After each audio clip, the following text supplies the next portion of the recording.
తిరుపతిలో బాంబు బెదిరింపుల కలకలం ఇంకా ఆగలేదు. తెల్లవారుజామున 2:30 గంటల సమయంలోనూ ఇస్కాన్లో తనిఖీలు చేశారు పోలీసులు.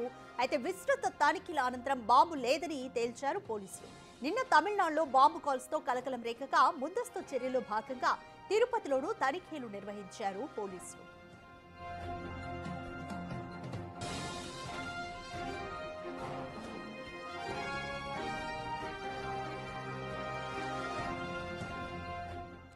మోర్ డీటెయిల్స్ మా ప్రతినిధి దామోదర్ అందిస్తారు. దామోదర్, తిరుపతిలో బాంబు బెదిరింపుల కలకలం ఇంకా ఆగలేదు. సో ఇంకా స్క్వాడ్ అనేది కొనసాగుతుందా? కంప్లీట్ డీటెయిల్స్ ఏ విధంగా ఉన్నాయి? తిరుమల ఏదైతే తిరుపతి తమిళనాడు పోలీసులను ఫేక్ మెయిల్స్ తో వారు ఇబ్బందులు ఎదుర్కొంటున్నారు. ముఖ్యంగా 2 రోజులుగా తిరుపతితో పాటు అటు తమిళనాడులో పలు ప్రాంతాల్లో బాంబులు పెట్టామంటూ ఫేక్ మెయిల్స్ రావడంతో వాటిని ఆధారంగా వీరు తనిఖీలు నిర్వహించారు. ముఖ్యంగా ఏదైతే ఇటు తిరుపతికి సంబంధించి గత అర్ధరాత్రి ఇస్కాన్ లో బాంబులు పెట్టామని బెదిరింపు మెయిల్ రావడంతో ఇస్కాన్ లో తెల్లవారుజామున 2:30 వరకు తనిఖీలు నిర్వహించారు. ఓవైపున వర్షము, మరోవైపున తనిఖీలతో పోలీసులు అల్లాడిపోయిన పరిస్థితి. నిన్న ఏదైతే తిరుపతి రైల్వే స్టేషన్ తో పాటు బస్టాండ్, విష్ణు నివాసము, శ్రీనివాసంతో పాటు చంద్రగిరి మండలం నారావారిపల్లిలో ఉన్న చంద్రబాబు నాయుడు స్వగృహం వద్ద కూడా తనిఖీలు నిర్వహించాల్సి వచ్చింది. తిరువల్లూరు కేంద్రంగా వచ్చిన ఒక మెయిల్ లో ఏదైతే మాజీ ఎల్టీటీ అదేవిధంగా ఐఎస్ఐ వారి నుంచి మెయిల్స్ పంపుతున్నాము, ఇందులో ఆర్డీఎక్స్ సంబంధించిన మందు బాంబులు పలానా చోట్ల పెట్టామంటూ కూడా వారు మెయిల్స్ పెట్టారు. ఈ తర్వాత నెక్స్ట్ మేము వైఎస్ జగన్ కు సంబంధించిన నివాస గృహం వద్ద కూడా పెడతామంటూ మెయిల్స్ లో పెట్టడం విశేషం. మొత్తం మీద పోలీసులు విస్తృతంగా తనిఖీలు నిర్వహించారు. ఎక్కడా బాంబులు లేవని తేల్చి చెప్పారు. అయితే కావాలనే బెదిరింపు మెయిల్స్ పెడుతున్నారంటూ ఈ సందర్భంగా పోలీసులు ఒక ప్రకటన కూడా విడుదల చేశారు. విస్తృతంగా తనిఖీలు చేపట్టాము. ఎక్కడ ఎలాంటి బాంబ్స్ కానీ పేలుడు పదార్థాలు కానీ లభ్యం కాలేదు.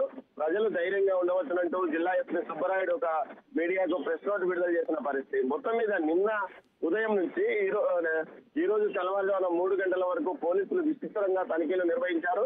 ప్రతి గంటకోసారి మెయిల్స్ రావడంతో వారు తలలు పట్టుకుంటున్న పరిస్థితి. ఎక్కడి నుంచి వస్తున్నాయి అన్న మెయిల్స్ అన్న విషయాన్ని ఎన్ఐఏ కూడా ఈ విషయాన్ని నివేదించారు. ఎన్ఐఏ త్వరలో ఈ విషయాన్ని పూర్తి స్థాయిలో తాము బయట పెడతాము. ఎవరు ఫేక్ మెయిల్సా, కావాలని మెయిల్స్ పెడుతున్నారా లేదా బెదిరించడానికి పెడుతున్నారా అన్న విషయాన్ని కూడా పరిశోధిస్తామని కూడా పోలీసులకు ఎన్ఐఏ అధికారులు చెప్పిన సమాచారం. మొత్తం మీద అయితే నిన్న అర్ధరాత్రి నుంచి తెల్లవారుజామున 3 గంటల వరకు పోలీసులు తనిఖీలు నిర్వహించాల్సి వచ్చింది. రాధిక, దామోదర్, ఈ తనిఖీలు ఇంకా ఎక్కడెక్కడ ఏ ప్లేసెస్ లో కొనసాగే అవకాశం ఉంది? అలాగే ఇలాంటి ఫేక్ మెయిల్స్ అలాగే ఫేక్ బెదిరింపుల పట్ల ఎటువంటి చర్యలు తీసుకుంటామని చెప్తున్నారు? రాధిక, ఏదైతే తిరుపతికి సంబంధించి ఇటు బాలాజీ బస్ స్టాండ్ తో పాటు అదేవిధంగా అలిపిరి సమీపంలోనూ విష్ణు నివాసం, శ్రీనివాసం వసతి గృహాలతో పాటు మరోవైపు ఏదైతే ఇటు నారావారిపల్లిలోను, దీంతో పాటు అన్ని వసతి గృహాల్లోనూ కపిల తీర్థము అదేవిధంగా తిరుచానూరు ఆలయాల్లో కూడా పూర్తి స్థాయిలో తనిఖీలు నిర్వహించారు. ఆ తర్వాత ఇవి ఫేక్ గా తేల్చి చెప్పారు. ఓవైపు పెరటాక్ష మాసం కావడంతో పెద్ద సంఖ్యలో భక్తులు స్వామివారి దర్శనానికి వస్తున్న నేపథ్యం. ఈ నేపథ్యంలో ఏదైతే భక్తులు భయపడకుండా తమిళనాడు నుంచి పెద్ద ఎత్తున భక్తులు వేలాదిగా తరలి వస్తున్నారు. వారికి మాసం అత్యంత కీలకం. అలాంటి సమయంలో ఈ విధంగా బాంబు బెదిరింపు కాల్స్ అటు తమిళనాడుతో పాటు తిరుపతి జిల్లాకు రావడంతో పోలీసులు విస్తృతంగా తనిఖీలు చేపట్టారు. అనువనువు గాలించారు. ఎక్కడైతే భక్తుల రద్దీ, ప్రజల రద్దీ ఎక్కువగా ఉంటుందో ఆ ప్రాంతాల్లో అనువనువు గాలించి ఎలాంటి బాంబులు లేవని తేల్చి చెప్పారు. Radhika, thank you Damodar.